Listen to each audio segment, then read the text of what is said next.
nice and tight, foot on the hip. I go back flat to the mat, my knees pinned to the shoulder, I circle my legs free, and I'm pulling, kind of like the full guard, I'm pulling my knees in to control that posture. Retract my arms, 2 hands on the head. You're a bit of feeling like you tear it a little bit as you try to escape, use all the strength. When I feel I'm ready, then I can lift and start going through the steps. But sometimes we get here now and he buries his arm nice and deep, and now he tries to push you. Now, no worries, nice and ready to finish. Control the head. Instead of this massive shoulder, I'm going to use my fist into the side of the artery on the side of his neck. Still serving the same purpose as his shoulder. Collar tie, directly in the side. I want to pull his head as I drive my knuckles through his neck. First time I learned that, one of my coaches put me to sleep. It's when you don't want to tap with, because it's literally driving their fist through your throat, knees in, crunching, nice and tight. He's just saving it, it's doing the exact same thing as the shoulder would, but he's separating that by pinning this arm. Sometimes you get here and there's no chance of peeling that through. You drive it, does the same thing. That makes sense? Nice and tight. The knee is really glued to that tricep. Secondary leg is nice and high. Now if I try to pull the arm out, it's going to be pretty difficult. I'm still pretty chilled on my side, relaxed, both shoulder blades.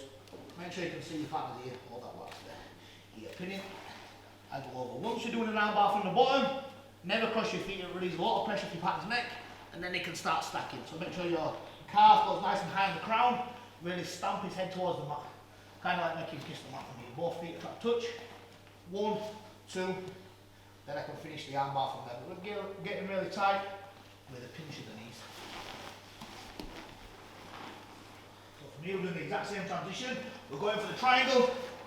It's pretty switched on. Outside hand, I go wrist control. I extend my leg, get my entire leg behind his tricep, and I pull with my hand as well. I really hook in that, pinning my elbow nice and tight. Here. Then, to fully finish, I lift up. I have my 2 hands on one, grabbing his hand like a baseball bat, pinning the knee, my feet are trying to touch the mat, and a nice strong glute bridge.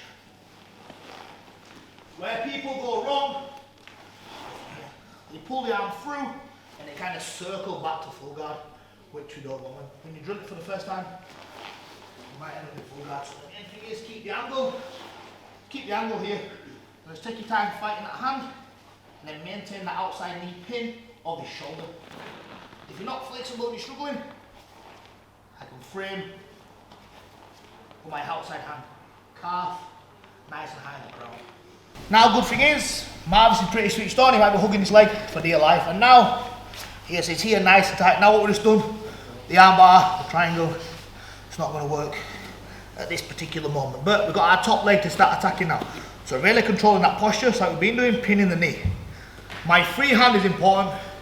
I'm going to circle my palm towards me. I'm going to go underneath the calf and scoop my foot towards me and crunching in from here.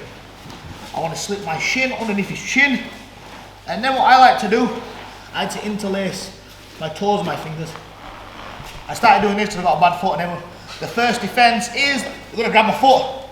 Fucking, it still hurts now 2 years later. So stopping that, I grab my toes, like protect my heel. Now if he tries to grab my bad foot, it's not going nowhere. It's nice and strong from there. Okay, nice, funny, strong grip. Fingers interlaced with toes here. Now it's nice and strong. So it still might be hugging this, so I can't get it free, but no worries. I've got tie clinch. I can still remain finger control, pull, or I can go 2. Here, same kind of thing as like the full guard and using your hips. I'm not just using my hands. I want to drive my shin through his entire neck. So here, boom. Hips are nice and strong, so make sure you're engaging them as you pull it. So I pull and I push to get the full effect of the gogo. So from here, now he's hugging this, his head's nice and tight. So I'm in a little bit of a battle, inch by inch, so his head may be tight.